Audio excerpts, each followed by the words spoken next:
गोंयांत पयलींच उदकाचो उणाव आसा। गोंयची शारांच न्हय जाल्यार गांव लेगीत सुकपाक लागल्यात। उदकाचो आनीक स्रोत गोंयांकडेन ना हाची जाणविकाय सरकाराक ना काय कितें असो प्रश्न करीत रेव्होल्युशनरी गोवन्साचो आमदार विरेश बोरकार हांणी सरकाराचेर फोग काडलो।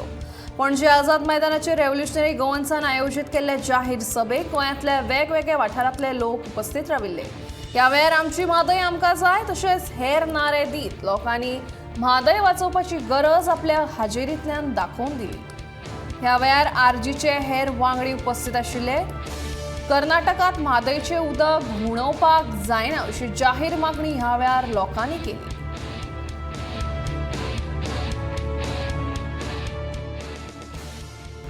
एकुणशे 80च्यान हो जो म्हादयचो डिस्प्यूट आसा हो चालूच आसा। कितलेशी सेशन्स जाले, कितलेशे भाशणां जाली, कितलेश्यो कविता जाल्यो, कितलीशी बिर्याणी खाल्ल्यो आनी कितलीशी नाटकां केली। मात खंयच्याच जो पक्ष आसा तेंच्यांनी हो जो डिस्प्यूट आसा तो खोलायेच्यान पळोवन एका खंय ना खंय गोंयकारांक जो हक्क मेळपाक जाय आसलो तो हक्क अजून पर्यंत मेळोवन दिल्लो ना।